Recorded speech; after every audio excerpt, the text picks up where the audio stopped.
How's it going, everybody? I'm here with Shannon. This is our fourth podcast for this actual InView Media, and we haven't really titled it, so I'm just going to call it InView Media Podcast. And of course, I have Ariana right next to me.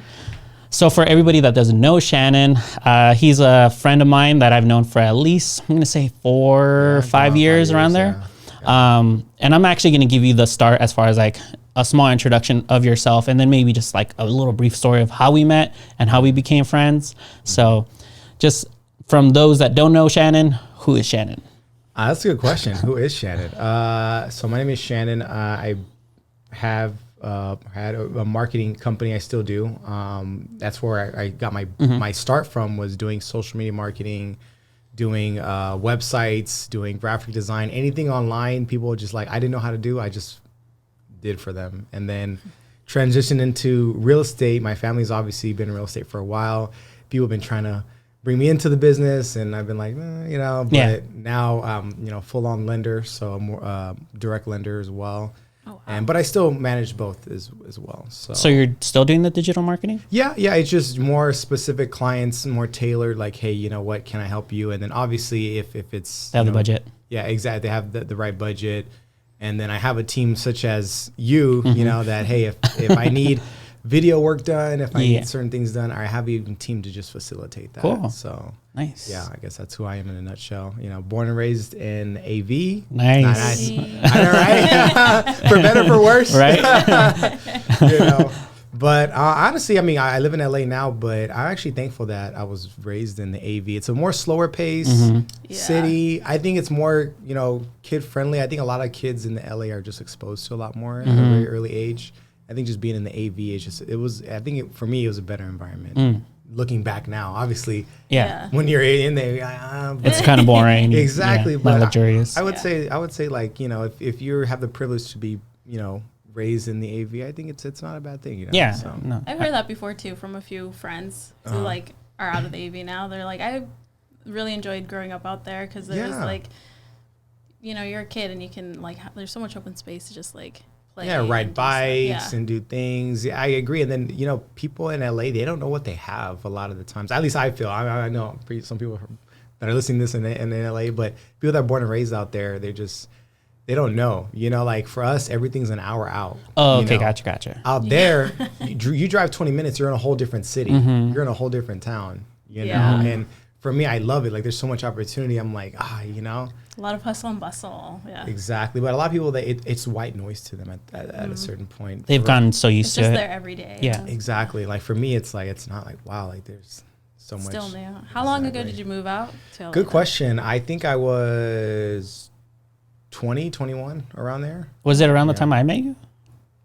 Yeah, when you met me, that was I think year 1, year 2. Okay, gotcha. Yeah, so how we met is funny. I was actually doing, we were doing videos for Rima. Yeah. And she's like, you're replaced. You're fired. You're fired. I got someone bigger and better, But it worked out because I wasn't trying to drive out here. Yeah. But it was just, oh, wow, you were coming out here from LA. Yeah, because I still had clients. I still had marketing clients that I was doing marketing work for.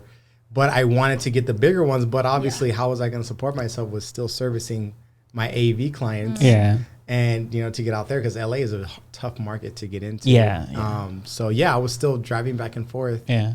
Handling stuff. I created like, hey, let's do a weekly show, and I just literally with my iPhone and a little tripod, recording her everywhere. And just that alone, people weren't doing that. Yeah. Back, and it's hard to believe, right? Yeah. 5 years ago? Yeah. 4 years ago, I think. Well, you moved around 5. I'm going to say, it could have been 5 years ago. No. I moved, probably a little long, yeah. But long story short, I think back when the Facebook thing was out, it was hard to get people on camera. It was tough. Yeah. People didn't want to. People were scared. Yeah, it was a combination of a lot of things that people weren't really wanting to do it. One, they didn't really take it seriously because they didn't think the potential could have been from a social media platform because it was so new. There were certain agents, I'm going to say just one out here that was technically taking it seriously, took advantage of it, and is now like the guy that is continuously actually just pursuing that market for online marketing. But when it came back to then, it was so hard to sell it to any of the agents. Oh man, I remember that. Yeah, and even when you sold it, it was like, let me just give it to you and I'm not going to make any money. And I didn't make any money for, I'm going to say, a good amount of time. Really? Like I made a little bit of money, but not like where I was paying for stuff, you know. I was like literally just paying to get to the shoot, you know, just for gas money and all that stuff. So it was more of just like, let me show them what it could do for them initially, just so that they could have an example. And then, you know, you're now directing them, you're telling them what to say. So you're spending a lot of time. Now it's different because now there's so many examples out there, not only from the AV, but everywhere. Everyone's now pushing their name. Yeah. Yeah, but I remember when clients were asking me, well, how many clients am I going to get per video? I'm like, what? I don't know. Like, I can't. They're like, well, why am I going to invest in this? Right? That was like the thing. But, you know, I remember I was talking to you, predicted, like, you're like, look, this is going to be the norm. People are going to want it. So you better get on the train now. Yeah. And yeah, it's crazy how, I guess, I don't know what we're millennials still? We're millennials, right? I don't know where we are. I'm a dreamer. I'm a millennial, I think. Right? I was born in Mexico. I don't even know. But it's crazy how we're seeing the transition of pre-social media and after. So I think we're going to be the only ones that are like seeing that transition. Like we can balance both, but yeah. And as far as Rima went, as far as like me getting that client, it wasn't really something I was really pursuing. It was like someone introduced me to her via their family. And then I was already kind of taking care of the real estate photography and videography. And then within that, I kind of met her like, we need a testimonial video for her, but it was someone else paying for it through another company.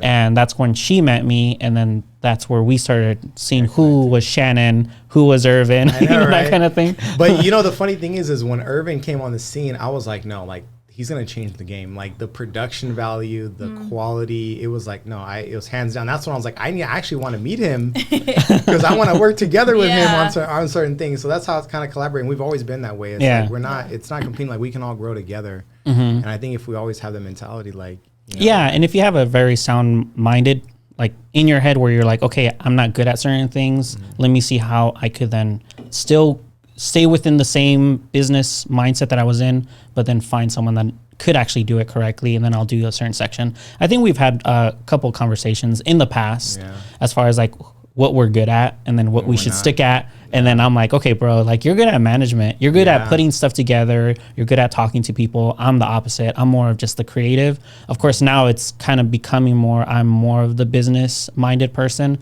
But back then it was literally, I'm just the creative. I don't want to deal with the clients. I don't want to do the emails. I don't want to do invoices. I don't want to do any of that stuff. You were good at that stuff. You already understood that stuff, how to navigate. You know, I'm going to make a business plan and I'm going to do this and undo that. I'm like, I'm just going with the flow at that point. And then of course we kind of had like a little talk, you know, as far as like, okay, Shannon, you're good at this, just pursue that and then see how that goes. And I'm going to do this, you know, just cause we as men, we're very ego driven too. So I could understand if you might've felt a certain way, like, oh, this kid's coming in and now he's taking my client. And you know, you know what, it was a little bit of that. It was, but at the same time, like, the way things were going, it just fit. It just fit. Cause like, I couldn't drive out here all the time. And also too, there's, you know, if you have that scarcity mentality, you're always gonna think that way. Yeah, exactly. No, it was a natural evolution. Like there was, I think before there was just, you're in digital, all digital. Like that one person knows everything digital.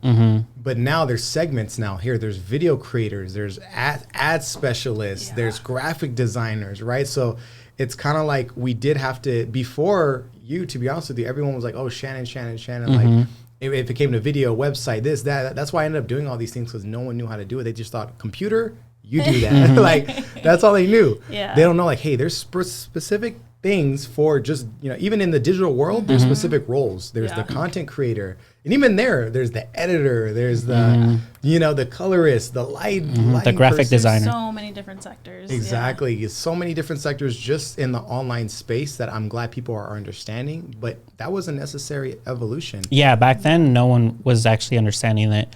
I remember I did a job for 3 months, like segments of videos. I made $600 within that 6 months.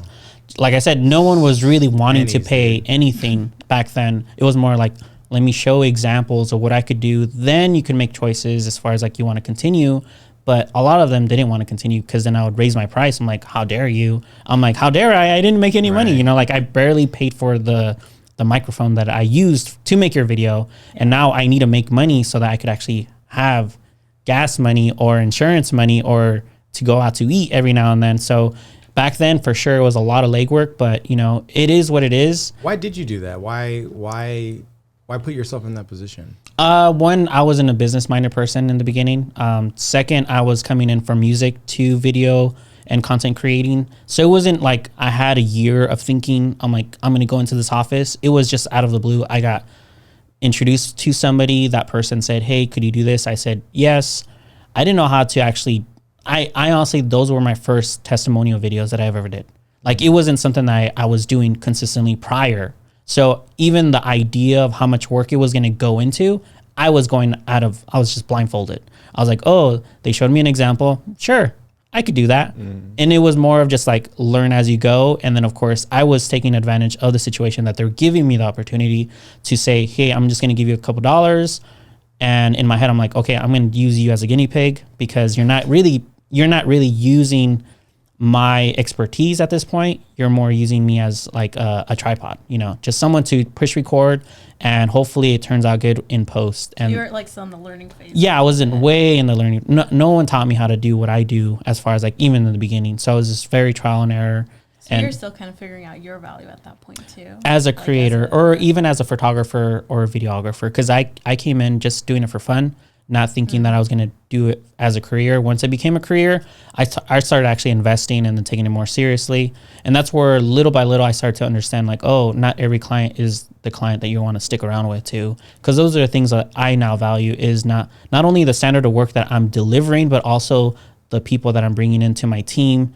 And then also the clients that I'm actually using to actually create the content. Because it's, as far as we know, we've gone through a lot of clients that not within InView Media, but in my past were their headaches, you know? Yeah. And, you know, you don't want to deal with... Sometimes it's the cheapest clients too. Like the ones that like, they're paying the least. Yeah. Are asking for the most. Yeah. The most, Always. exactly. I think that's really common. It's very, very I common. swear, It's very man. common. It's like, why is that? Like they nail you down so much on price, and then they ask for so much. They want the production value to almost look like Hollywood.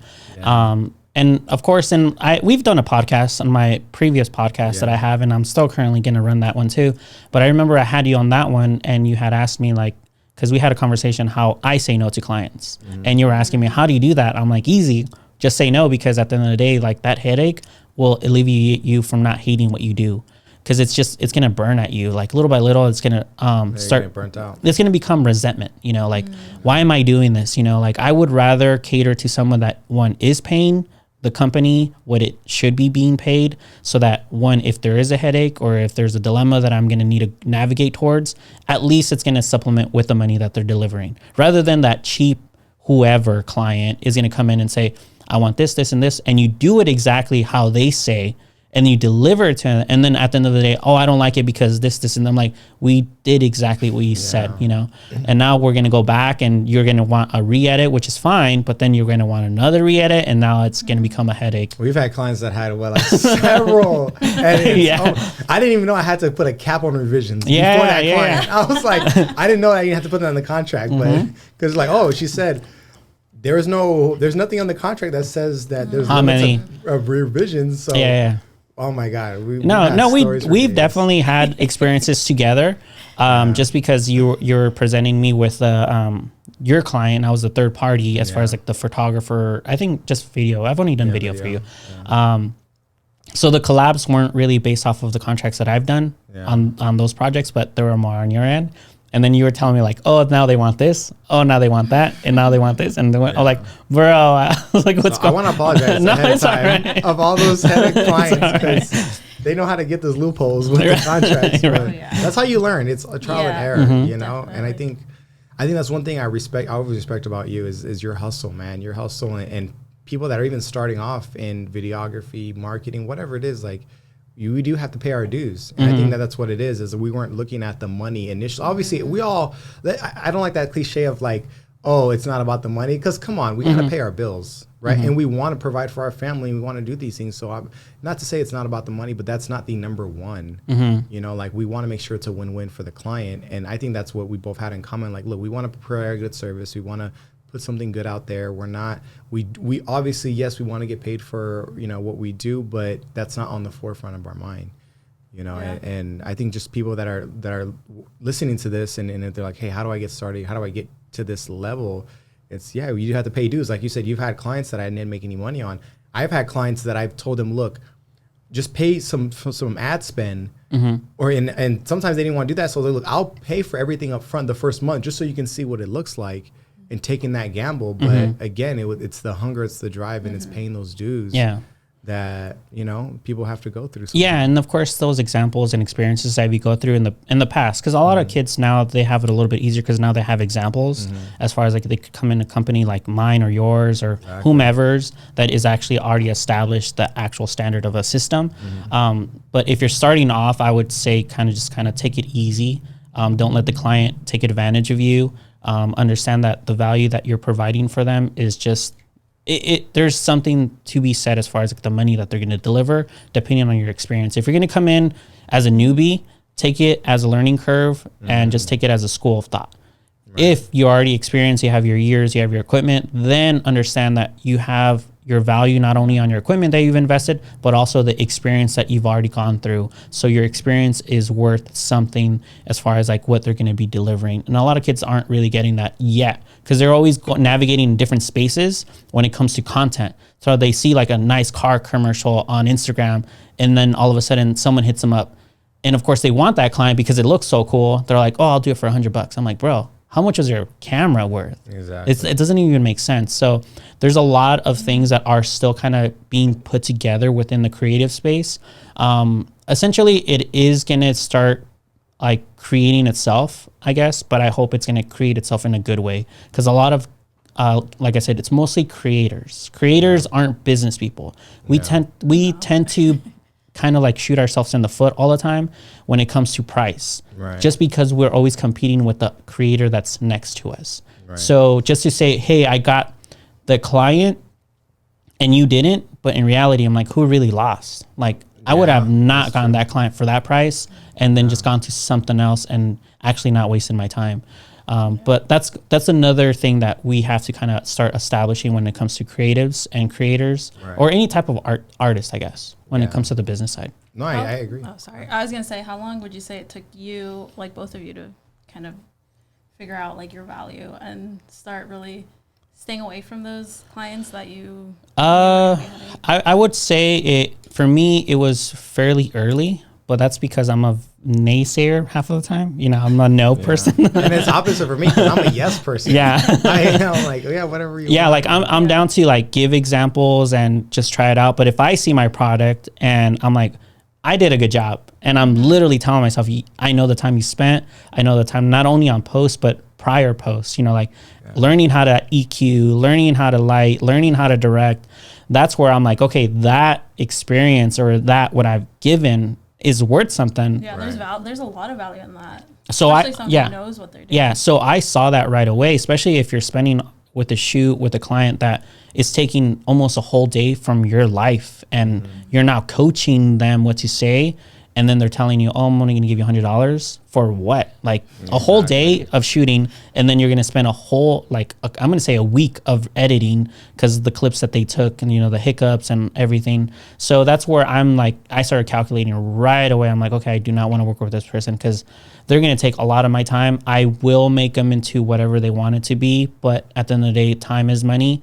And that's where I started to notice, I'm like, okay, you have to establish a system for yourself, because if not, people will take advantage. Yeah, but I will say this though, because you did mention something early on, was you did a couple of things just for the experience and the portfolio. Like I think nowadays a portfolio is worth more than any certification, any credentials. Because, you know, when's the last time has anyone ever asked you, do you have a degree in videography? Do you have a certification in that? What have you done? That nowadays it's don't tell me, show me. And I think that's so important. Is yes, know your worth, but at some point, sometimes in the start of your career, you have to build that portfolio. Yes, and because people are going to ask you, show me what you've done. What, you know, show me. I think that we live in that world now. Before it was, hey, resumes, certifications, let them tell me. Diploma. But now with online, it's you got to show me what you've done. Yeah. And your work sometimes will speak for you. Yeah. A lot of times, and then they'll call you and say, hey, I seen your video. I seen what you've done. They're already sold. Yeah. You know, so I honestly think, you know, especially if you're starting off in anything, I tell a lot of, you know, sometimes kids too, like, oh, how do I get into marketing? How to do this? I'm like, hey, look, get 2 or 3 clients, you know, even if it has to be at cost or whatever the case is, just to get the portfolio. So the next time you can be like, no, I work with this company, this company, this company. So being strategic about like the work you're taking on and like of the people course, or the time you're spending. the time. yeah, exactly. It's just the time you're spending. If you're wanting to get into some sort of fashion, I would say build your portfolio, style shoots or whatever type of shoots that you're wanting to get into. Right. But then after that, understand that you have to then sell that to somebody at some point. You can't be doing it forever. Same thing what we're doing now. In the beginning, my photos, I remember the first agent that I walk up to, and because she asked, I wasn't really thinking about doing real estate photography, to be honest with you. It was more just like, it was in the moment. It was in the moment, you know, that kind of thing. I did headshots for a couple of agents at the office, and I was walking around getting introduced to all the agents, and a lady asked me like, hey, do you do real estate photography? I didn't even know what that was. I literally never knew that people actually paid for photos for houses. And I said $50.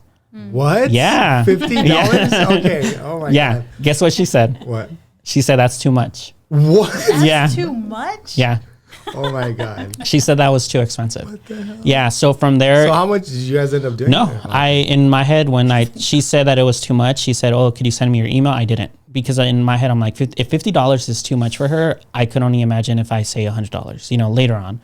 And like I said, you want to set certain standards, but realistic standards in the beginning. In the beginning, I didn't know what real estate photography was. So I kind of took it as is. You're going to need to go home, study, and then see if you could produce that type of product, whatever they're asking for. Right. But at least set a standard where you're like calculating the hours you're going to be spending at a certain place. $50 is not a lot either. The gas, and then of course the time that you're going to be spending on the computer.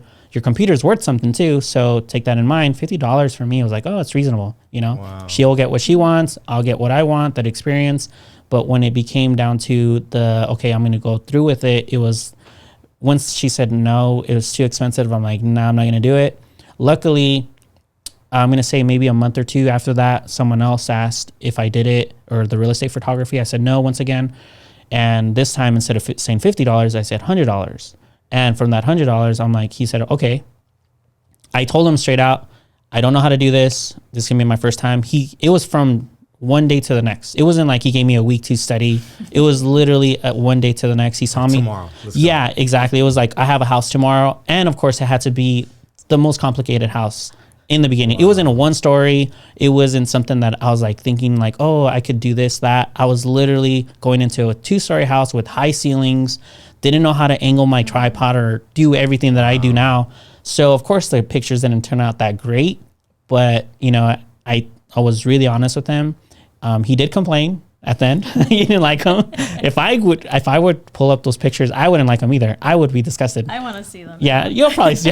I show her examples, or I show my team examples of what I've done. They laugh. You know what? Can you post like those photos on this podcast?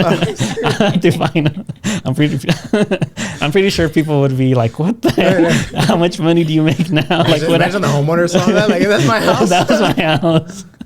What did he do? Yeah, it was over processed. Like everything was over processed as far as like how I did the edit. That's crazy. Didn't use any speed lights because I didn't know how to do speed lights at the time when it came down to houses.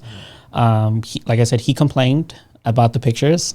No fault to him because they were not good. Right. I was honest with him. I actually, to make it easier as far as like, I'm like, okay, you didn't like the product. And for me, when you tell me you don't like something, I take that to heart. I'm like, I never want to hear that again. Yeah. I'm like, you got to get better. No one at that point asked me, could you do another house? I was more like, you need to study this because if someone does ask, you need to be ready. So of course I didn't start Googling, YouTubing. There was not a lot back then. Right. As there is now, but still there was at least a small little content here and there. And then of course magazines, I'm like, okay, you shoot corners. I didn't really see a lot of flash photography tutorials. So I kind of had to learn that as I went. He posted those pictures on his door of his office. An agent saw them. She liked them for whatever reason. Then she asked him, hey, who did those photos? I really liked them. While she's asking, he's complaining about those photos. No joke. Wow. He's saying, I didn't like them. But here's his number.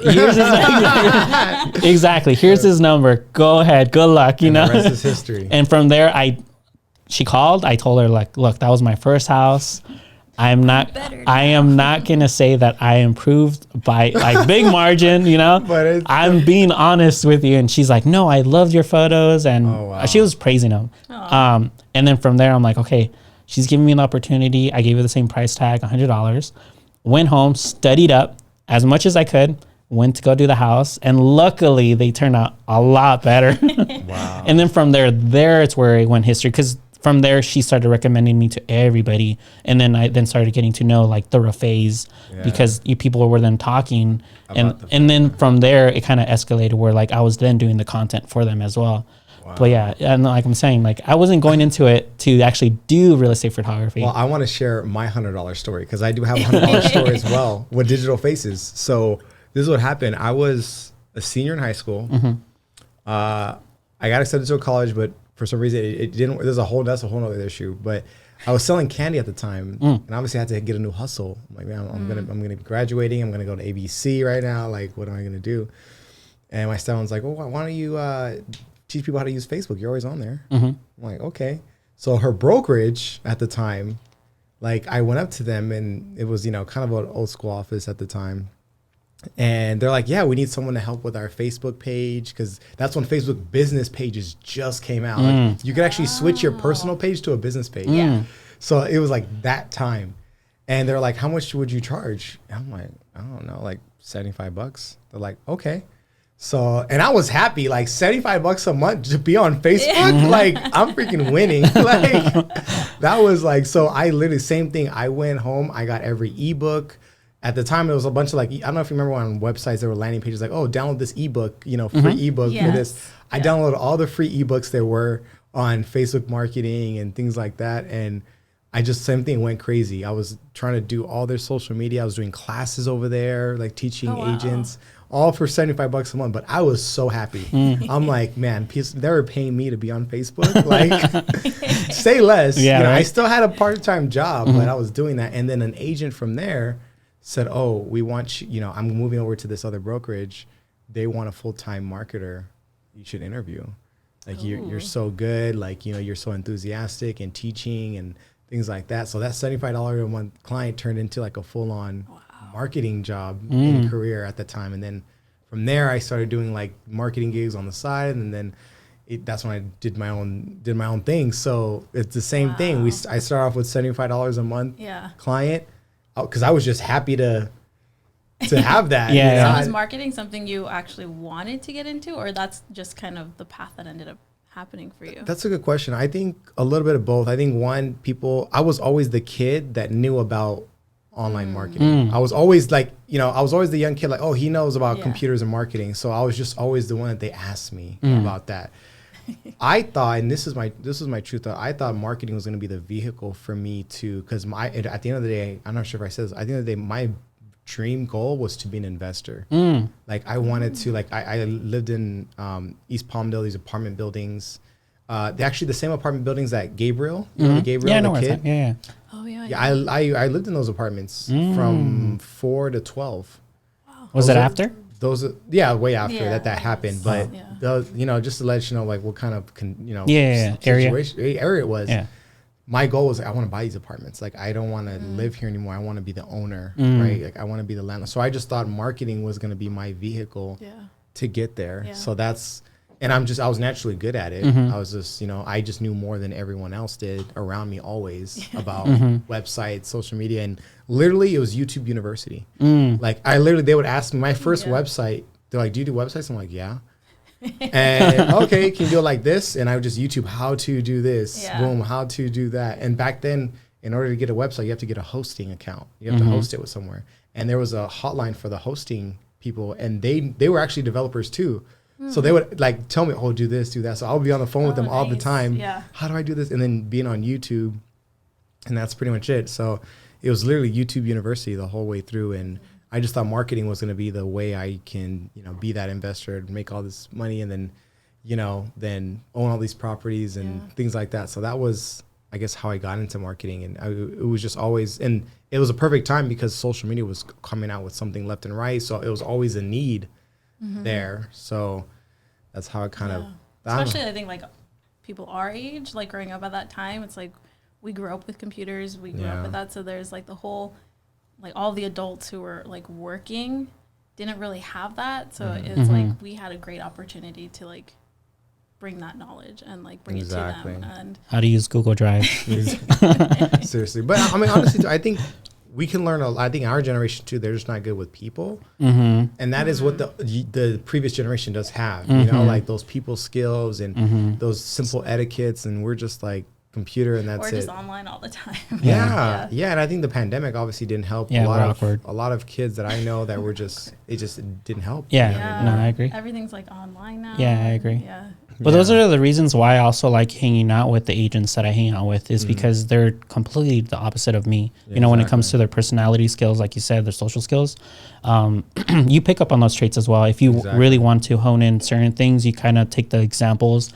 I always bring up Rima just because she was my first, like, I'm not saying like officially my mentor, but I would always talk to her. As far as like when it comes to business, she would give me advice. When it came down to even what we were doing, I would admire just the efforts that she put in to like, she has an accent and she listened to me being the kid and telling her like, I didn't even understand what you just said. Let's repeat that again, but let's make it a lot simpler to the ear.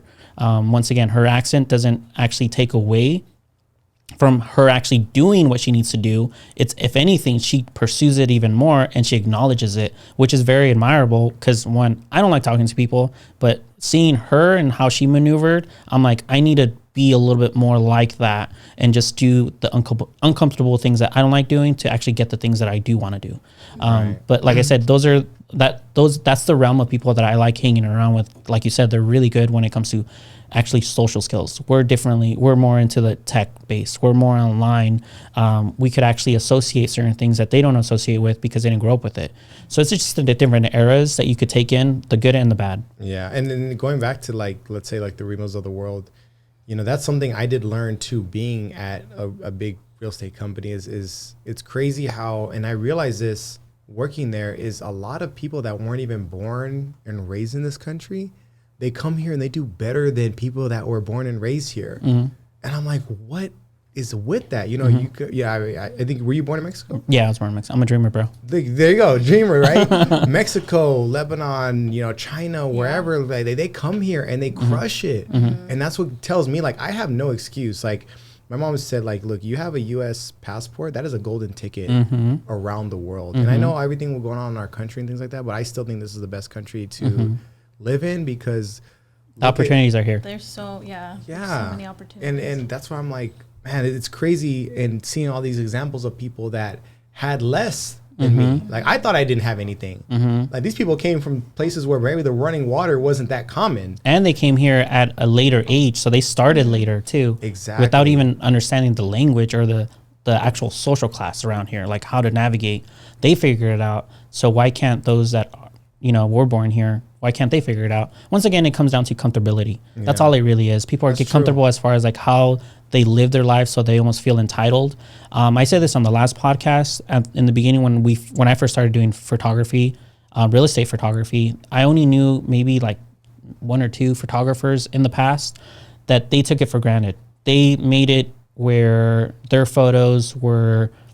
They try to put a standard where they could do the least amount of work for the most amount of money. Right. I came in doing the opposite. I wanted to give them like Hollywood status kind of production, but within a budget that I thought was reasonable. Of course, the budget started going up and up later on because I started learning, but still, it was a different mindset. I'm like, let me just continuously do this in order for me to then break that barrier that they've set on themselves. So now they're going to compete with my standard rather than me competing with their experience or their amount of time that they've been doing it. Right. So it's more of just that idea of just don't get comfortable. Even if you do make it, keep doing it consistently. There's always something to learn. Like there's always something new. So you just like push yourself. I agree. Especially when it comes to media. It's so endless. Oh, man. It's endless. Continually changing. Yeah, it's endless. Now it's reels and everything. Now we're doing verticals, and I'm like, bro, like, Jesus Christ, now I have to switch my camera to verticals. Always, Yeah, and then it's gonna be more things. I'm pretty sure they're gonna come out later. They're gonna be in your glasses and everything. The cameras on your glasses. But I guess the good thing is, guess what, dude? Your kids, if you ever have them, my kids, if I ever have them, like they're gonna see our hustle like from the beginning. Like they're gonna be able to see and document. Because think about it, like your parents, you weren't able to see them working. You weren't able to see unless they took a bunch of photos, which that's rare. Polaroids. Yeah. Now they can go back to our posts back in 2000, whatever the case is, and like, oh wow, look at mom and dad, look at what they did. Yeah, MySpace. Exactly, remember MySpace? My goodness. But yeah, like I think that's a good thing. Like, hey, look, you see the growth, you see it documented. And I think that's something that we do have now. It's like we can see our growth, we can see where we came from, and now our kids are going to be able to see, like, look, this is how hard I worked, and you can see it through the content. The process of how good it actually went from the beginning, from my first house to my current house. No, seriously. But no, I definitely see that. There is pros and cons to everything. I do like seeing more of the pros for myself. Everyone else, they could see the negatives. I don't really care. I'm not going to live their lives. But at the end of the day, we have to see the pros and the cons as well. And then just take away from those. Like I said, the content that I created back then wasn't that great. But because of the amount of effort that those photographers were doing, it made it easy for me. Like, they wanted vacation. They wanted chill days. They wanted weekends off. Do you ever take days off, bro, by the way? I'm trying to. I'm now putting it on my calendar Sundays. Wow. But sometimes it happens, sometimes it doesn't. But I'm at least attempting to. Because I'm the opposite. Like, now I become that effort of just like, that's all I know now. Like, even when I'm bored, what do? I get on my computer, start editing, or start doing some video that I've... You got to force yourself to take a break. Wow. Yeah, but that's because it just became a habit of life. This is now a lifestyle for me rather than being work. Yeah, I do get tired when it comes to certain things, but I don't know what to do after this. Like today we have a somewhat amount of work, but what are we doing? We're like, we looked at our calendar. We're like, okay, let's start setting up podcasts, like putting guests. We're now pushing it where it's now purposeful. Like, it's purposeful work for us. Rather than saying, hey, we don't have clients this day, let's just take a day off. No, it's not going to do that. Like, we're not working that way. It doesn't navigate that way. Right. But yeah, that's kind of the idea of how I see the world now, like where people get comfortable, where they make it in their life or whatever situations that they get into, where they start to not even question what's going to happen in 5 or 10 years. Like, yeah, you're comfortable now, but what's going to happen in 5 years? That kind of thing. Like we're saying, everything is now being elevated when it comes to social media, being elevated when it comes to like consumerism in general. So what do we have to do as the students? We have to learn. Or if not, we have to innovate that and see what we could then sell to our clients. And hey, we're going to sell it to you. You're the first person that's going to come in, and we're going to price it at this, and understand that later on we are going to budget it a little bit differently. Now we're pushing the podcast now. We do have a couple of agents now that are wanting to do it, but how long have I been speaking about this? Oh man, years. Exactly. I've been trying to sell this since I first started, but no one wanted to listen. I remember and once again, I don't like to use her as an example because I love Rima. I mentioned it to Rima when I first started with her, and she said, "What's a podcast?" Like, that's how new it was to everybody. It's now more common now because everyone has a podcast. Now everyone and their mom has a podcast. But imagine if they would have started then, their platform would have been big. It would have been the thing for them. But of course, I didn't have the credibility of back then to actually say, this is what you should do. It's more of just like, I think it's an option. You should try to do this. But if you don't even know what it is, and I'm explaining it to you, maybe it's not the best route to go after. And of course, they didn't have the budget either. So it wasn't like I was going to be purchasing these microphones then, or the cameras that I have then, because I didn't have the budget. But I at least announced it to them. I'm like, okay, you should do a podcast because so-and-so and so-and-so. What's a podcast? I'm like, oh, never mind. Let's move on. But you know what I think what you're doing and is doing your own podcast and showing, like, because sometimes you have to eat your own dog food and for people to see. Right, it's kind of like the personal trainer. Like, let me see your 6-pack first, bro, and then you can tell me what to do. I don't have a 6-pack. You know what I mean? But hey, look, 6 abs. Yeah, exactly. You guys are creating the podcast, and it's funny when you do it, people lead.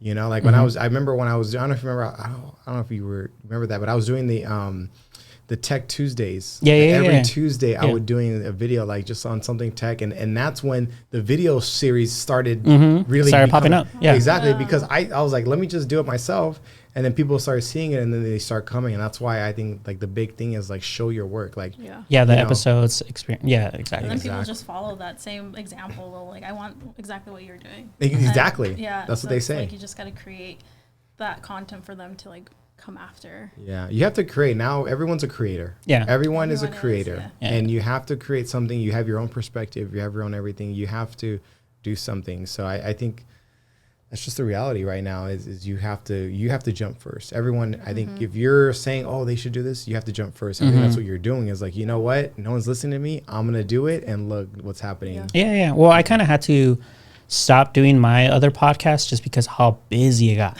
Yeah, it got crazy busy. Like the last time we did a podcast, what did I do afterwards? I'm like, sorry, Shannon, I can't go out to eat. I have the listing, or I have 2 listings after this. And you're like, bro, you work all day. I'm like, it is what it is, you know?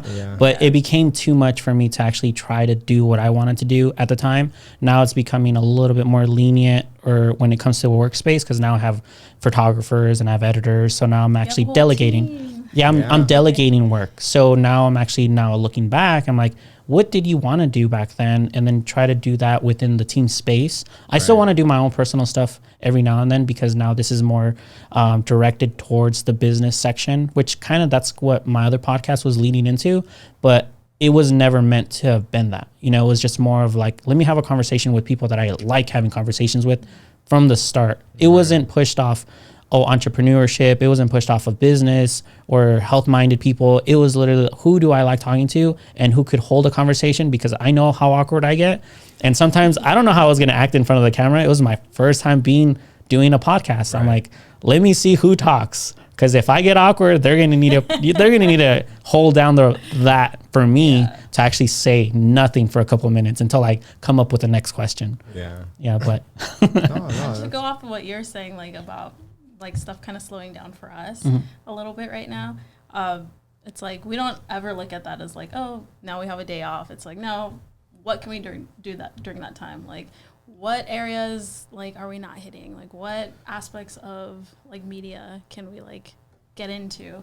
So we're constantly just like finding things to just like pursue and go after, and like we're always keeping ourselves busy. Like I think. What was I doing yesterday? Photoshopping. She was laughing at me. I'll show you the picture. We're taking like time off, and I think we like have to kind of start telling ourselves like, okay, like let's take a day off, because it's good to have that like mental break, just to like come back refreshed and like come up with new ideas. Because if you're like working all the time, even though it's like it's good to like have that really like consistent work ethic, you also need that break. And I'm actually learning that now, because I do feel tired all the time. Like I literally wake up tired. I'm like, maybe you should take a weekend off, but that weekend never comes. But look at the fruits of your labor. You know, I think that was a necessary phase for everyone. I mean, even especially young men, it's like, dude, you know, establish yourself, get yourself going. Because, you know, it's funny, a lot of unsuccessful people that I know have one thing in common. They had a great time in high school. Like they had a blast in high school, right? They were prom prom king, you know, had all the friends, was popular. And, everyone says, oh, back in my high school days, I was this, back in, you know what I mean? Or even college, like they had a blast and they weren't putting in that work. And that's what I saw. And I'm like, I'm going directly, like in my 20s, I'm hustling. Like I am hustling so that way my rest of, and there was a book that I read called The Defining Decade, how your 20s shape your life. Like not only because obviously our frontal cortex or whatever, our front part of our brain is still actually developing. Especially for guys, right? We're kind of developing. We're kind of dumb. But you know, it like you set up, it's a compound effect. You set up a lot of things for your life, or you can set a lot of things up for failure in that short period of time. So I think, you know, that is, I know like the whole rhetoric is hustle. I think for a certain, like you said, a certain extent, like that was a necessary time for you to do that. But now it's time to back off a little bit and maybe have a little bit of a personal life. I know we talk about a lot about that too. It's like, when is there time for personal? We do want a family, but we're always working. We're always doing these things like that. So it's like.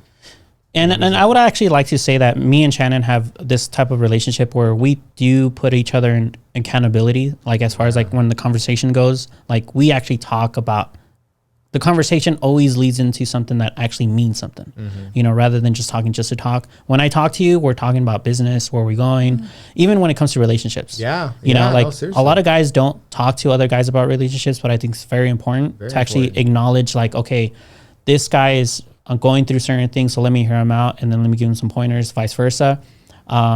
The last time we spoke about, like, we're literally talking about relationships, and we're kind of going back and forth, like, oh, what's your plan? And then we're literally making a plan for us, like a 5-year plan. Okay, by this time, I'm like, yeah, but it's all business. Like, that's how systematic, we're now talking, but a lot of people aren't doing that. They're like, oh, okay, I'm going to just go chill at the club. And literally there's no substance to the conversations. But when it comes to friends, I believe there's certain type of people that you want to carry with you in your life, because they're like-minded, or the way that they're moving is exactly the same. So when you find somebody like that, keep them in your pocket, because there are certain times that I'm not feeling a certain way, and I'm like, and then I'll see you doing something on social media and you're posting. I'm like, bro, he's doing it. I got to get up. Let's get it. Yeah. But a lot of people like hanging around with the same type of person that they are, which they seek that comfort, and like, oh, what's my friend doing? He's just chilling. I don't feel like working, so I'm just going to chill too. Yeah. But it's like the plateau effect, right? Like, you have your friends who you've probably grown up with, and there's nostalgia there, but at some point you might outgrow them, and you probably will outgrow them. And it doesn't mean, like, there's nothing wrong with that. You just got to kind of find new people to push you forward, because that's very important, the people who you surround yourself with. Yeah, exactly. 100%. And you're only going to attract the people that you want to attract off of the things that you're doing yourself. Because I know for a fact that I wouldn't have been your friend if I wouldn't have done the things that I'm doing now, or the things that I did in the past. Yeah, so you have to push yourself out of that comfort zone. Yeah, exactly. To attract those people. Like I said, I think once you walk your path, the universe will start bringing people to you, along the journey. But you have to start, like you said, you have to put in the work. You have to walk that, and then people are going to start coming that are going to help. And a lot of people helped along the way too. Like, I always give an example of, someone who has the broken down car. Right. And they're like putting their thumb out, like, for like, hey, I need a ride or need help, is not going to get as much help as the person pushing a car. If you see someone pushing their own car, for some reason, everyone walks out and tries to help them push. Right. Because for some reason you want to help someone that's helping themselves. Yeah. That's like the bottom line. True. Yeah. The guy that's just like, hey, I need help, and not doing anything for himself. It's like no one really wants to help that person, but the person that's actually pushing his own car, pushing his own business, pushing this and that, you're like, man, I want to help that person, and that's like the energy you need to have. It's inspiring though to see certain 100%. People, individuals, like, actually do the hustle and like see them grow from the start to where they're at currently. It's inspiring. And if I could do that for other people, that's great. Oh, you think you are, dude? 100%. But if I could see it in other people, that I'm literally going to push them and say, like, hey, I love what you're doing. Keep at it. Like, try to put that positivity in people too, because I know how hard it is. Like, every day I'm doing the same thing, so you almost take it for granted too. Right.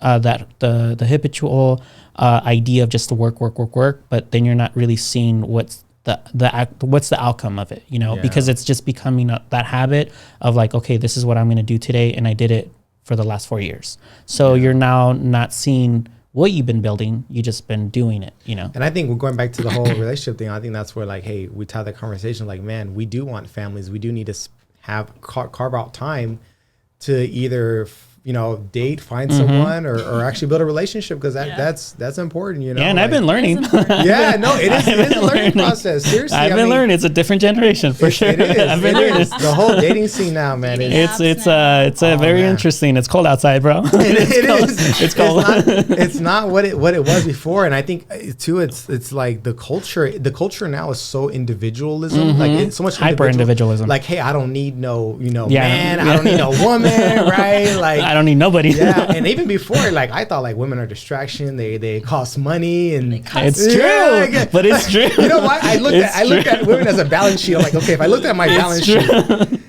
how much could I spend? Exactly. It's a liability. If I looked at it like that way, it's true. It's a liability. It's true. Yeah, I'm no joke. Like, you have to set yourself to success, but in order to succeed, you have to set certain standards and mitigate risk on certain things. So if you're going to pursue a personal relationship and you're not there yet when it comes to like your income or your financial understanding, for a guy, it's it's not the greatest thing to pursue. No, I would say from that standpoint. Like, yeah, focus on your career, dude. Focus on yourself. Yes. And because obviously the woman that you want is going to want a certain man that, you know, does provide, that does at least, and I know a lot of women say, well, it's not all about the money, but at least if you have a purpose and you have a goal where you're trying to reach, that's admirable. You know what I mean? So I think focusing on that first is number one. Then number two is, okay, like you said, how do we carve out time for this? Exactly. And date and stuff like that? Because, you know, a lot of successful people that I know are married. I don't know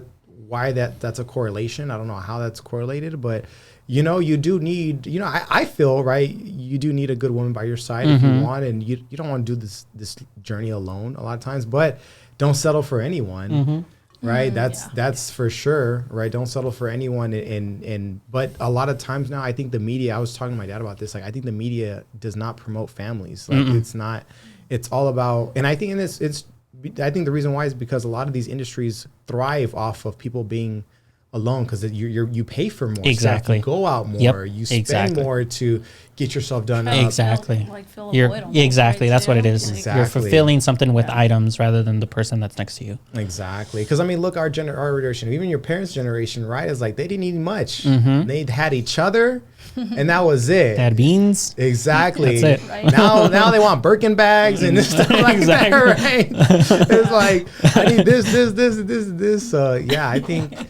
Yeah, it's all. I mean, the dating scene is a whole different world, and obviously, it's very, very different. And I think last time we spoke about, because you always asked me like, "Hey, Irvin, do you have a girlfriend?" Yeah. What was my answer? No, because I was so focused on what I was doing. Yeah. But the last time we spoke, and I said yes, I was shocked. and you're all like, "What?" We had a girlfriend. No, not a girlfriend, like, but pursuing a relationship. Yeah, like actually take, you know, having serious dates. Yeah. To find that, you know, that person. Yeah, exactly. Yeah. And we literally broke it down, and you're like, "What? You're doing it as a business?" I'm like, "I have to." Like, time is money, you know. crazy. Time is money. I'm not gonna waste my time if you're not gonna actually allow my standards to be in place first, because I know where I'm gonna go in my life. You know, I'm not just gonna date just to date. These are my standards of why I'm dating. I'm not just gonna hang out with anybody. I'm not just gonna pursue and then just give you validation because you think you're pretty, which a lot of women are, but I'm not just going to tell you you're pretty just because you want to hear it. There's a reason for it. You know, I'm not just going to be your friend. I'm not just going to buy you stuff. I'm not going to give you attention, all that stuff. Now, exactly. There's a purpose for everything. Exactly. So that's what I'm doing now. But of course, most people don't like hearing these things. Would you say like you have that now, but you didn't have that then back in like when you were in your 20s? Or would you say those were kind of always there, but right now you're like more meaningful and purposeful? I would say that I'm more meaningful and purposeful because I always dated long-term relationships rather than short-term. So it wasn't like I was already thinking like, oh, I'm just going to date her for a year and I'm just going to go to the next girl. It was more like, oh, I'm dating her and there is a reason for it. But once you weren't just dating just to date. Yeah, exactly. And every guy kind of just does his thing, you know, in between or whatever. But it wasn't that for me at that point in my younger age, because I had long-term relationships from the 3 to 2 to 3. You always took like dating and relationships serious. Yeah, exactly. I know there's, you know, guys out there, especially when they're young, it's more of a game. You know, they just want to like. I would say it is for guys, and I think for women too. Yeah, I would say both. Women have but women don't really. I didn't mean. It's a different way. Yeah, it's different. For guys, the idea of playing the game is so that you could build your character. So also, if you get rejected, you're building some sort of callus around yourself, so you're not taking it too seriously. I think for both, you know what you want. You know, like exactly, and actually understanding what you want long term. You understand what short term would look like. Versus the long term. Like I said, I now announce what I want as far as like if I'm pursuing anybody. Once again, there's more rejections than actual positives, but I've also now noticed the positives that are currently happening. And I like, even though it's been a lot harder for me, but it's more purposeful. And I'm like, okay, like you said, set your expectations to actually get what you want rather than just settling. I am setting expectations for the person I'm going to bring in, because how hard have I worked? You know, I know I'm going to be the certain type of person that they're going to want long term. I'm not looking for short term because I don't have short term kind of freedom right now, as far as like my company needs me almost 24/7. And if that person's always bugging, it's not going to work out.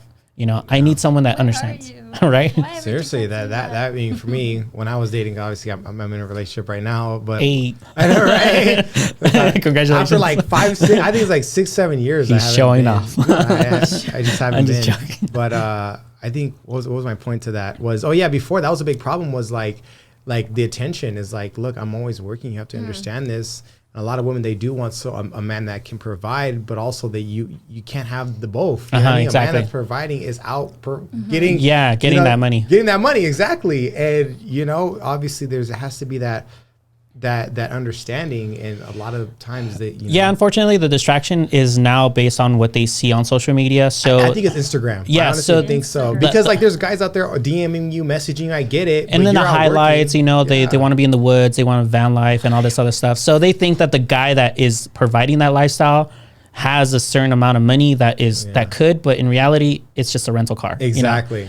Or it's just for the picture. It's the neighbor, that they're like, oh, their backyard looks like woods, let's just make it a scene, like we're in the woods. Exactly. And it's just highlighted. But that's the unfortunately truth when it comes to social media. It's distracted us from reality. So when it comes to like either pursuing a business or pursuing a relationship, it's just highlighted falsities or whatever. It's just false. Nothing in social media. I'm not gonna say everything's false, but majority of what we're looking at is just highlights. Yeah, exactly. And I think too, right now there's so much glitter, you don't know what the true gold is. And I think for our generation, that's going to be our challenge is, look, how do you see past all the glitter that's out there? You know what I mean? Because like you said, on Instagram, you'll see a woman's highlights, right? I mean, for guys maybe too, you'll probably see, that those few guys that try to show all their money or in cars and stuff like that. So everyone's trying to show,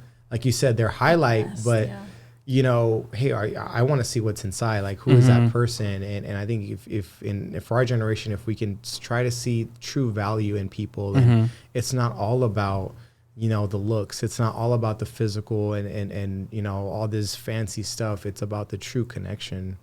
Yeah, that. Yeah, but that's the would or could.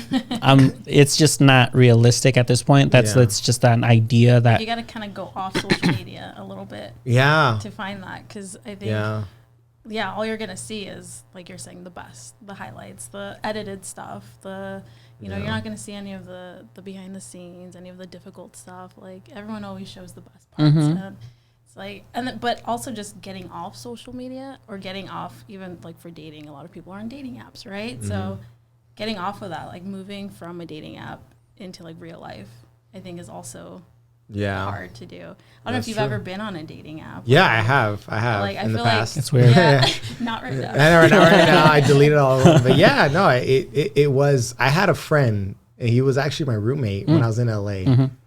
This guy, man, and it was like clockwork, like just like accepting everyone, going on all these dates, and it's just like it's so shallow and superficial. A lot of the times, there's no true connection, and the fact that we have access to this so quickly, I think it just dulls down the experience. Exactly. And I think people are so used to creating like a personality online, like this persona, like their online presence, that when you actually meet them in person, it's so different. Oh, and man, it's like, wait, hold on, where did that person go? Like, like I was having such a great conversation online, and now I'm with you in real life, and I can't even. Yeah, even their picture looks different. I was like, that does not look like you. So I'm telling you right now, you guys know how to get those angles right. Like those angles, like I'm like 1,000 pictures. Exactly. Girls know how to do that. They do. It's funny 'cause it's they're like, get my good side. I'm guys, like, what? Their pictures are always just like. I know. We just like women, they know. They're like a funky smile. And the filters and man, it's like are crazy. It's insane now. It's like, man, and then now people are dating on like virtual lands. I don't know, man. It's weird. It's a crazy time. What a time to be alive, right? It's the definitely weird experience for both those that are coming up and currently. Like I said, I've now pursued dating, but like she said, purposely. And I'm 100% honest with everybody that I've come across and talk. But it's almost like they've been lied to so much that becomes their reality. So when you're honest, it's almost like you're being mean to them. Like, no, these are just life standards. This is what I want. I want a long-term relationship. I don't want to hang out. it's called dating, not hanging or not chilling or not Netflix and chill. You know, that's not what I call it. It's called dating because I want to get to know you. I'm not getting to know you because I want to be your friend. Congratulations, I'm not that guy. People are scared of titles too, right? Like people are scared of like commitment. Like what are we in? You know? What are we? Yeah, but that's where that's why you say it up front though. So that confusion goes away. But unfortunately, they've been told. People are scared to do that now. That's what I'm saying. What I'm saying is that most girls have been told, you know, like, oh yeah, I love this, I love your personality, I love your, you know, your jokes or whatever. In reality, their jokes are terrible, but they've been told so many lies by so many guys because we know how guys think. Yeah. They're just pursuing that, you know what we want. But when the actual guy comes with purpose and tells them, hey, your jokes aren't funny, but I like certain things about you, you know, you're being honest now. And of course, I wouldn't say that, but that's just an extreme example. The lie has become the reality. So now that for them, what you're telling them as the reality has now become, you know, an opinion, you know, as what they say. What if the person did think they were funny, but like their humor is just not your humor? It was an example. Well, as a woman, how do you see the dating scene now in today's world? It's probably easier for her. I would say it's. I mean, I think just statistically, it's a lot easier for women to date online than men. A lot cheaper, but yeah, I think it's this. Like, I think the trouble is with guys because they don't know how to take photos. It's hard to like actually see what they look like. So it's like there's a guy, and they could have like the worst photos, and it's just like not really into him, but you know his personality is kind of cool. So let me like, I'll like him. And then you meet him in real life and you're like, wow, you're really handsome. Like, you just have bad photos. Yeah. But I think for me at least, there's a lot of hit and miss when it comes to online dating. Really? Or the dating apps. It's like, I feel like sometimes people can't hold a conversation. So it never like leads anywhere. And then even trying to make plans to meet up never leads anywhere. So it's like, even though you get like 20 matches, let's say, how many of those actually turn into real life dates? And how many of those guys are actually serious? Because guys, like you're saying, they'll say whatever what you guys want to hear to like literally what you want to hear, just get what they want. So navigating that is also difficult because you don't know who's being honest, who's not being honest, and there's no way to really know that until like 3 days later or 4 days later when they never like text you back. Yeah, I think the idea for them, it's more of the abundance mindset where they just get overwhelmed with the options. With the options where they can't even see whose are the real guys and whose are the ones that are just playing around. So I could understand how it would affect them negatively. Yeah. But that comes down to like, you have to understand characteristics, you know, like, okay, I could tell he's lying and this guy is not. But, you know, as far as like the dating apps and the approaching, do you get approached more or is it more of the dating? Well, I'd say on dating apps, I don't go on it too much because it does, I wouldn't say it's overwhelming. It just feels like a dead end sometimes. So for me, I prefer to like be out and meet people out because I feel like you can get a better sense of who they are and you can like kind of feel if there really is a connection or if they really want to like talk to you. So I prefer doing like real life, like being out in real life, meeting someone in real people, life. Yeah. Do you find yourself meeting people in real life? Like, does that even happen nowadays? I would say not. Well, with the whole pandemic and everything that happened, it's like obviously nobody was going out. It's cold outside, bro. Yeah, it's cold. Outside. It's cold. We need a coat. But like right now, because I would say the same thing. Like I was working so much, like we were just constantly working. So like even now, I'm also kind of pushing myself to like, okay, let me go hang out with friends. Let me try to like do stuff. Let me go and like try to meet people. But where do you meet people now? Because like I don't That's like true. Where going do to, you like, meet people now? I've been lucky. It just becomes a thing for me. Like it's either I've had said something prior to a girl years and then they come back in my life and then I pursue it now, or now I'm trying to pursue it, or they've met me through social events. And it was more of just past. Current, it's harder because it's like she said, where are you meeting them? I don't even like going outside. Like, how am I going to meet someone? I don't even like going outside. Like, to be honest, I like being indoors. I'm an introvert. I don't like talking to people in general. I don't like being in crowds. I could barely handle IKEA. How am I going to handle a club, you know? IQ was way too much. Too much energy. Traumatizing experience. It wasn't a traumatizing experience. It was just too many people, Overwhelming. too much stuff, too many kids. You feel like a woman on dating apps. Too much. Exactly. It was too much. Exactly. It was way too much. Too much energy. Way too much energy. So I can't see myself going to a club or a bar or whatever, because I know I've already done venues because I used to play in a band, and even then I wasn't in a crowd. I was always in the dressing room or on stage, and that's it.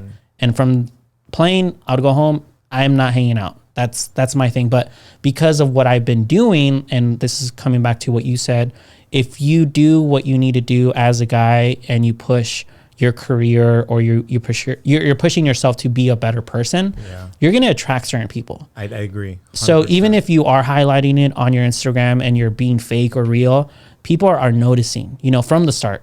If you started from the beginning, people are noticing. Of course, I do get certain people that say, hey, I have a friend. Do you want to meet her? It's like, I don't know, because those I would mostly say no, unless I see them from far away, and then I'm like, all right, I'm good. I'm like, all right, I'm down. But whenever they say that, I'm like, all right, there's something wrong. Really, that's how you perceive it. I 100% perceive it. I don't know, because why is your friend going out of her way to then see, hey, could this guy go out with my friend? I'm like, usually girls get approached so much. I'm like, why does she need someone? Because she probably sees that you're a good guy and she wants her friend to be with a good that's guy. why I have to vet her from far away though. I'm like, all right, let me see her friend. Like, let me get the binoculars. I'm like, okay, you're not. I would try that. If someone you trust says, hey, look, this girl, like, I think she's a good girl. I think you're a good guy. Like, I was trying that, especially if you know that person. Like, that's an endorsement. You know what I mean? Like, she should know. I think I agree with that, because I've definitely asked my friends, like, oh, do you know any single guys that? Because you know me, you know how I am. Like, to my friends, they know you, and so it's like, anyone that would get along with me, or ask their boyfriends, right? Like, anyone? Do you know anyone? Because that's the best thing. Cold out there. It's cold outside. It's frostbite. Got frostbite on my feet. The dating apps are not they're not doing it. It's not happening. For me, like I said, I've gotten lucky to the point where I've been just pushing what I've been doing. I've been attracting the people that I want to attract. I did try the dating app thing for a week. I did not like it at all. I showed her. I'm like, bro, nah, not for me, not for me. I'm like, okay, there's a reason for that. I'm like, and it's not for me. So I'm like, delete. And I'm like, okay. And I went and did my thing as far as whoever I had met in the past, like, hey, how are you doing? You want to go da-da-da-da? And then that's how it would start. And that's how it's going right now. And for me, it's working out. I'm not saying it's 100% easy, because I am 100% honest. And that honesty it could bite you in the ass in the beginning. And that's what I've noticed too. I kind of dialed it down a little bit more just to kind of navigate towards the social norms that are going on. Like, they don't call it dating. They like calling it hanging out. I'm like, you want to hang out? Why? To get to know me, right? I'm trying to get to know you. I'm not trying to be your friend. I'm literally getting to know you to see if something could happen. I'm not asking you out on a date just so that I can make you my girlfriend right away. It doesn't happen that way. We're just trying to get to know each other. But like I said, I'm now navigating on these new rules that are going on, which is fine. But I'm also establishing my standards as far as how much we're going to hang out, how much we're going to talk, what we're going to pursue, just to make sure that we're both in the right mindset, because I'm not wasting my time. Well, you're taking the lead too as a man. You take that direction, and that's how I was taught. That's how men should be. It's not like, hey, what do you want to do? Well, what do you want to do? It's like, no, we're doing this at this time. Be ready. Like, don't ask her what she wants to do. We're gonna say, I don't know. Where do you want to go? I don't know. You're hungry? I don't know. That's not the way. Maybe. You say, hey, look, we're going here. This is the time. Like, let's roll. And I think that's a lot of men, I think, are missing that too, is like, look, you got to take control of your own life. So that way, when you're in a relationship, you can also, be the head of the house. And I know now, but what's funny? I've seen that there are relationships where the woman is the head, man. Oh yeah. I agree. I'm like, hey, more power to you. I have conversations with those women because I like to understand. I'm like, how did this happen? And they'll tell me the truth. I know what it is. I know what it is. I know why it works. It works for them. I'm not going to judge, if they're both happy, kudos to both, but the majority is the consensus. Like, the men's going to lead. And of course, if that's how it works for their situation, perfect. I'm not going to question it, because and doesn't work with the social norms, it worked for them and that's it. Exactly. But yeah, no, I agree. Like I said, I'm pushing both my business on a purpose. You know, I'm not just going to do or have her edit or have my team just go to a random house just because it's a waste of time. I'm going to lead them into a position where it's not only going to make the business grow financially, but it's also going to allow them to later on have options to then say, hey, I'm now capable of doing a lot more for the company too, because you put me in that situation. Right. Now, when it comes to our business right now, we're transitioning into different avenues. Okay, like what happened? We started with real estate photography, videography. Now we got into the real estate headshot photography, which is going really well. And we haven't even marketed that, to be honest with you. Now we're going into the whole marketing for informative videos, so like the micro content. So that's going to be the next thing. Nice. And then, of course, now we're doing the podcast. From there, we're now looking at other options as far as like what businesses could we help as when it comes to the marketing side as well. But it has to be led into a timeline where it makes sense. In the beginning, it was more abstract where we're just kind of trying to do everything all at once and nothing really happened. So it has to be where it's timelined on purpose. So when it comes to business or relationships, I like to move with purpose and not just like, oh, okay, out of whim, it's going to happen when it happens. No, I'm going to make sure that it happens purposely at a time that it could work for me. Now, will it happen at the time that I want it to work? Not really, because that's not realistic, but at least I'm putting myself in the position, if it does happen, it's going to work. Yeah. That's awesome. Yeah. That's awesome. I think that's good too. Like you focused on you're focused on your career, and I think everything's happening at the right time, dude. Yeah. At the right time. Well, I'm 34. I'm not going to say I'm old, so. Nah. You know, it's happening. Nah. It's all happening. You're just starting, man. Yeah. It might be cold outside, but you know, it's warm in here. Exactly. I like that. It's warm in here. Yeah. Yeah. No. That's so as far as your ventures that you're currently doing now, is it just still the marketing, and now you're pushing more into the lending side? Yeah. So I mean, obviously, I still have my marketing clients. I still have a couple of dental clients that I did, because I think when I did that, I was doing a lot of Spanish marketing for dental offices. You know, because there's not a lot of Spanish content out there on Facebook that a lot of people are pushing. So Do you speak Spanish? Yes. So my mom's Puerto Rican, and so my Spanish was my first language actually. And then I learned English in elementary school, and then almost forgot my Spanish because I was so much into English, so it can happen. But I speak Spanish. It's actually helped me out a lot. So but now so what happened was everyone was trying to push me into real estate. Everybody, I think, for my aunt, obviously Rose was pushing me. I mean, even Remo was saying you'd be good. And then I had a broker named Devlin. He was a lending broker, and this was during 2020. Marketing was pretty dry. He's like, dude, you should do real estate. I mean, you should do lending. Like, it's good. I'm like, nah, it's not me. It's not me. And I got a couple clients just out of the whim, and I liked it. And I'm like, wow, like, especially the lending side. That's like the first part of like owning a property. And for me, I want more minorities to own property. I want us, because once we do, we're the people that are paying the property taxes. We're gonna have more authority. We're gonna have more power. So that was my thing, is like, man, how can I empower my community with things that they don't know about? And so lending was kind of perfect for me. So and plus I know a lot of real estate agents too, so I could help. All this work that I was doing in my marketing is not gonna go to waste, because I at least have a clientele that I can help. But now I'm doing a lot of lending, and it's not just the regular loans. There's loans for people that have work visas. People don't know that if you have a work visa, you can still get a loan if you need to.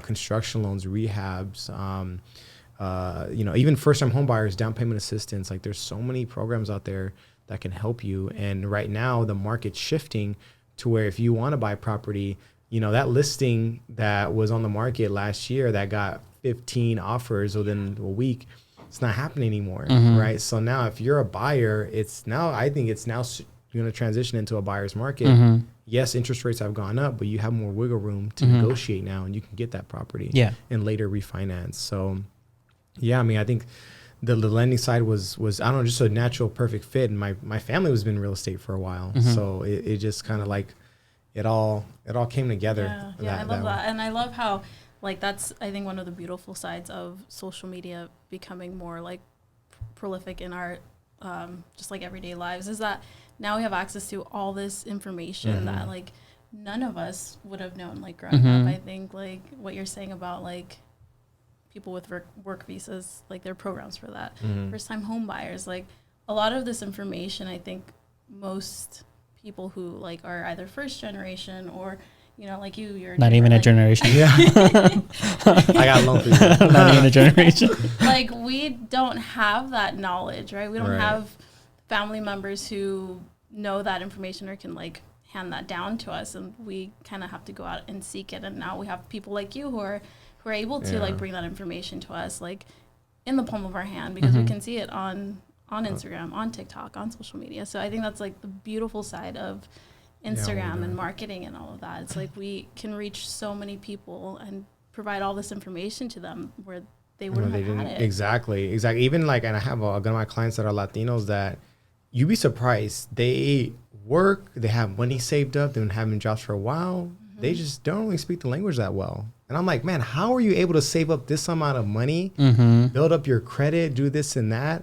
And you barely even speak the language, you know, but they just need that person that they feel comfortable with to talk to and guide them in the right direction. And I'm like, man, like I just became so passionate about it. Like, I'm going to help you out here and get you that home that you really want and that property. And I think the marketing side really helps me out, because now I can show other people, like, this is what I would do if I was in the industry. Like, because I remember I talked about, like, man, I always tell people, you should do this, you should do that, you should do this. I'm like, man, if I was in your position, I would do this. And now I'm like, okay, I can really show you like how I can, you know, promote and market. But I think it's leading with service. Yeah. Like, it's for sure, like, don't, in this industry, don't have commission breath. Like, don't try to, like, when you're talking to someone thinking about the commission check, and even when you're creating content, like, I'm pretty sure you see that, like, every person when they're on the camera, like, how can I make money from this video?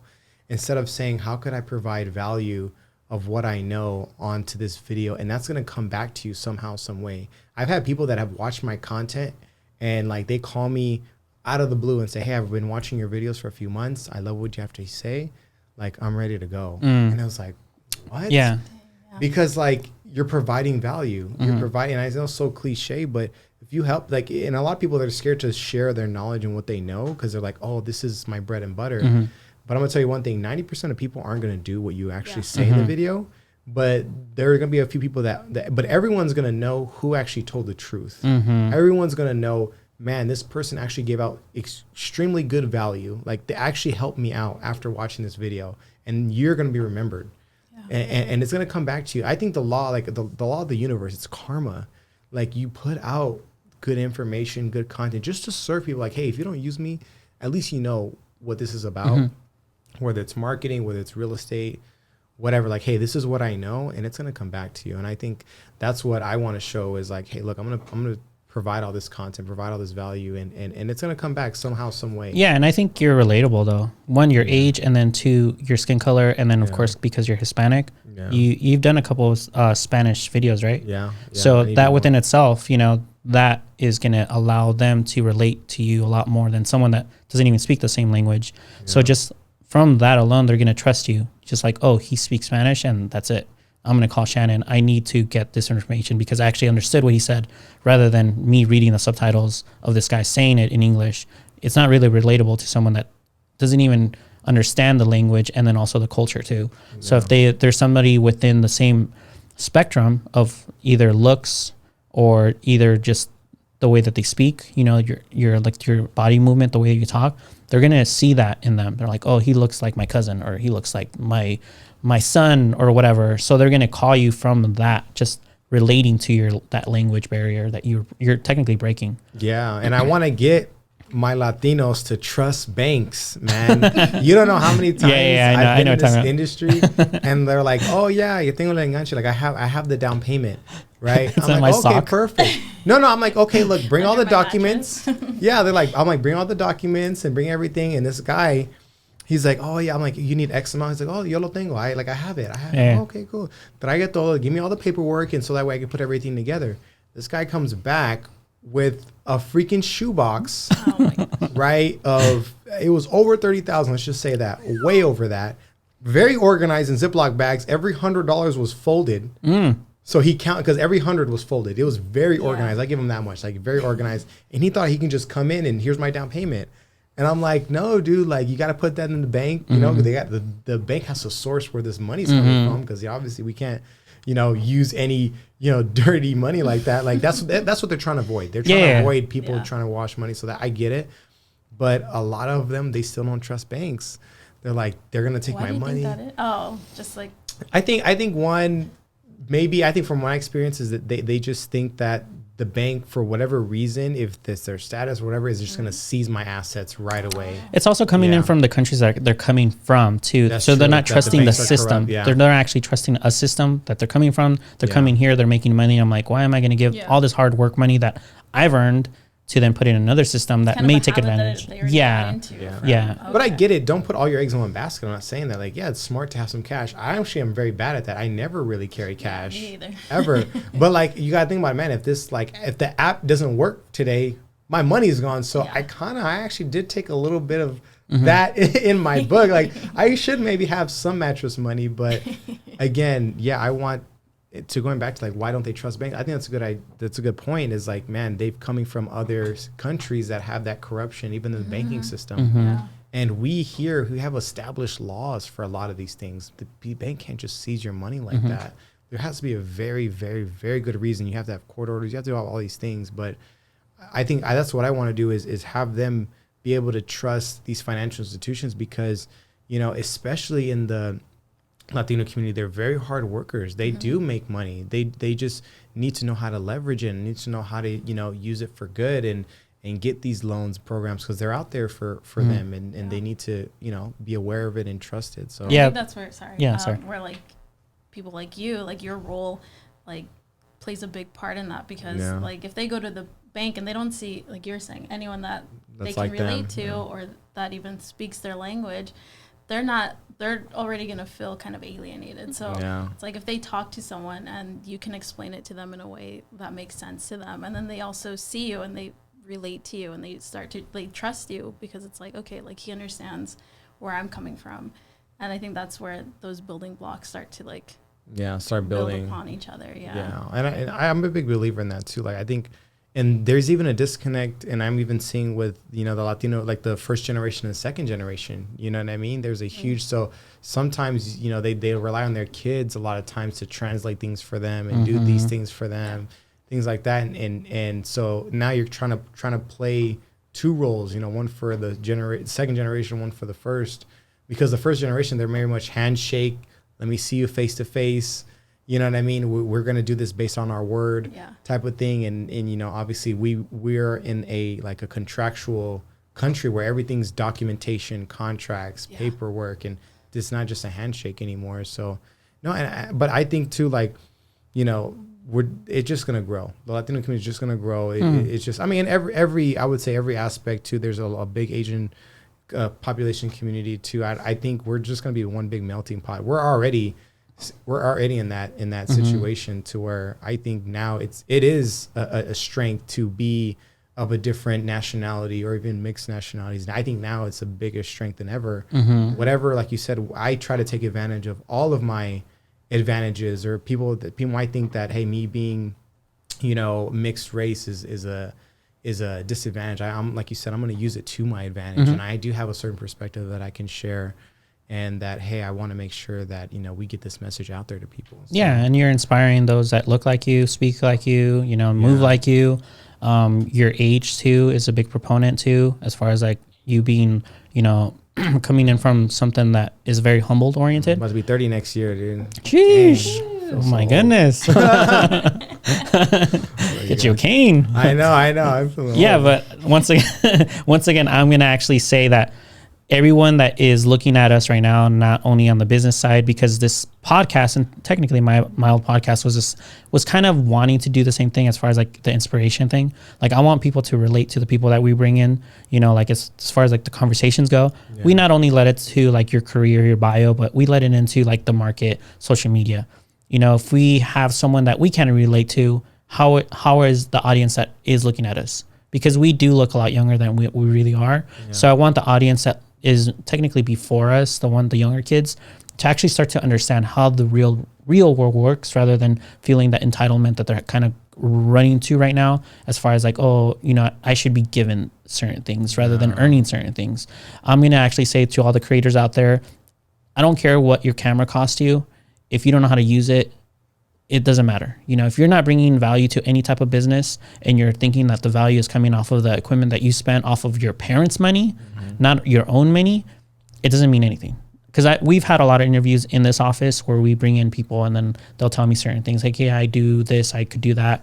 And in reality, I ask them basic questions and what happens? They don't know how to answer those questions. And they're very basic, you know? So I would say just like understand how the real world works as far as like how to maneuver, and also how to establish yourself to make your, not only your own personal person inside of you be better, but also understand how everything around you is moving so that you can mitigate those risks. Because we're now seeing a lot of, like I said, with distorted views now, as far as like how we're seeing on social media.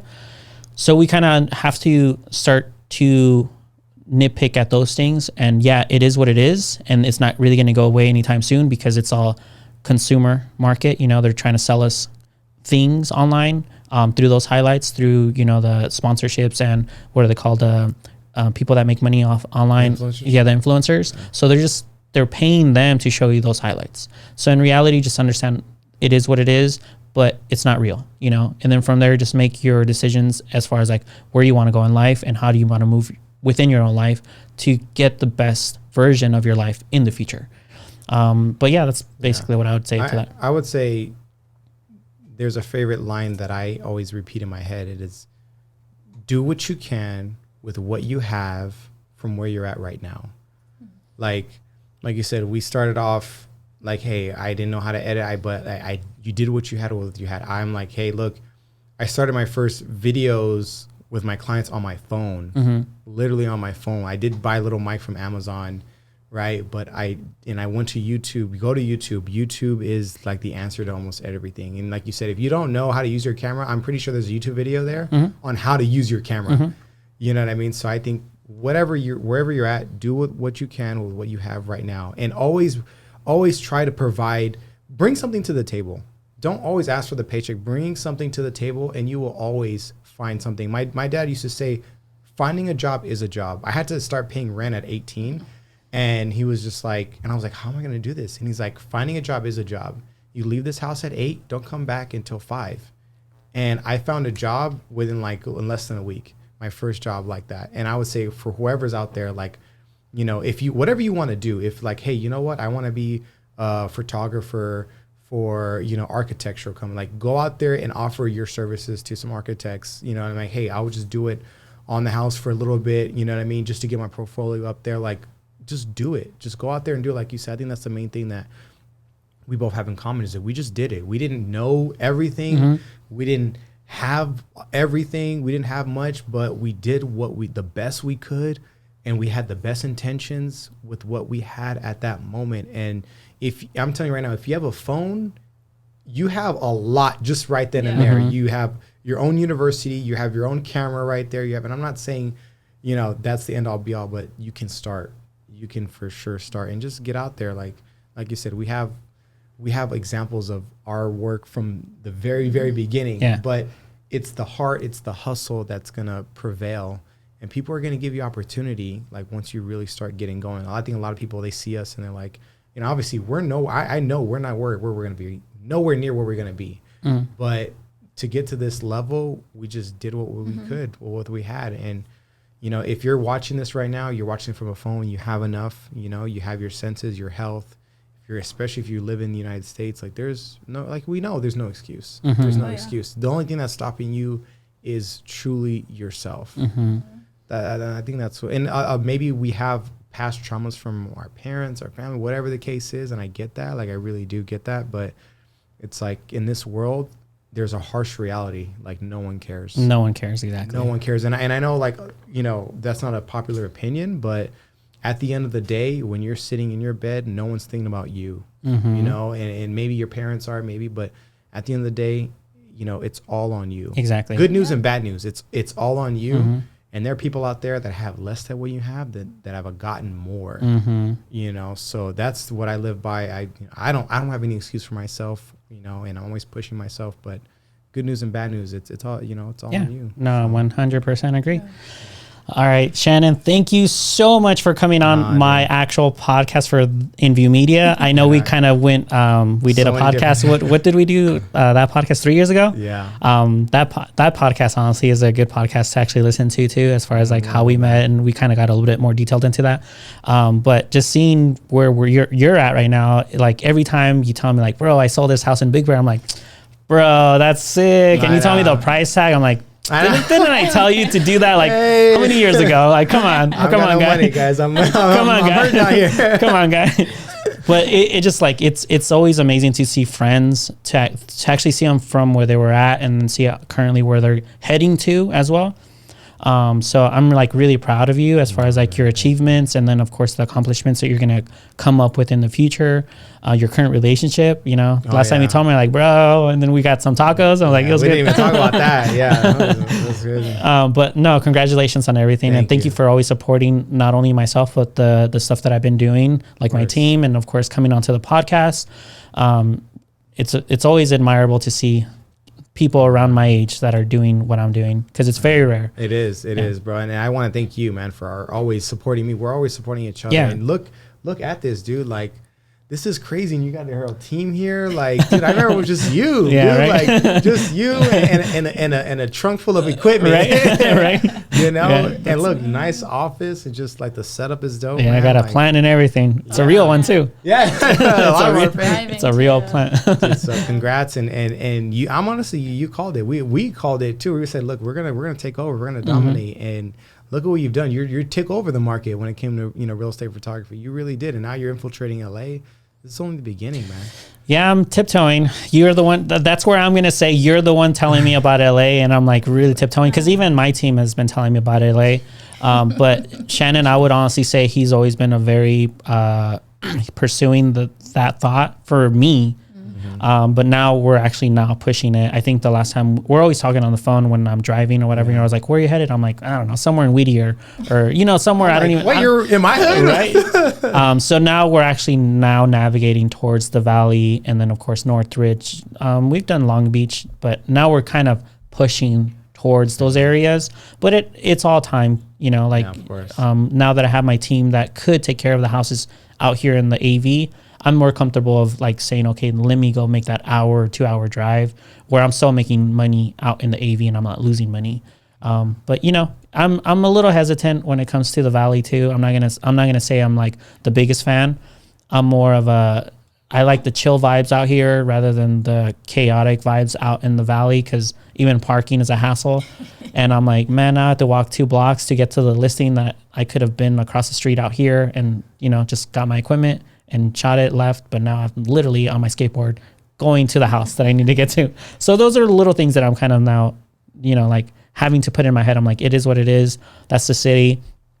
And if it comes down to, because right now we're also currently looking for people out there. Okay. So that way I'm not having to make the drive. But then within that, just doing that itself is going to take time too, because now I have to vet them, train them, and then to make sure that they're in the right mindset. That they're not just going to take their information and then run with it and make their own business. So it's a lot that we're now doing to get to that point. So it's not overstressing me, as far as a person, because I'm pretty sure those that do love LA wouldn't mind doing the drive, but I don't love LA. I'm like, nah, I'm staying away from it. As far as the way from that I could get from the valley, the better I am health wise when it comes to my mental health. Yeah, because it's too much. No, I'm telling you, I couldn't even do IKEA. How am I gonna do the city? That's true. That's true. Well, with that being said, man, this is only the beginning. Yeah, only the beginning. Yeah, thank you for sharing your story. Very of course. Yeah, and thank you for coming. Of course. Yeah, no, thank you guys for having me. Anytime. Yes, invite me on yes, anytime. Definitely. We'll definitely invite you multiple times, because Talking Head, very good. Very good talking points and, back and forth. So very entertaining as well. So good stuff. So thank you so much, everybody, for listening. And, we'll be posting this, I'm going to say the mid of October, because we were having that actual calendar. We have other guests coming in that we want to push the podcast. That's the next current thing for InView Media. So, keep an eye out and an ear out for our next podcast. Sounds good. Till See you next next time. time. All right, bye.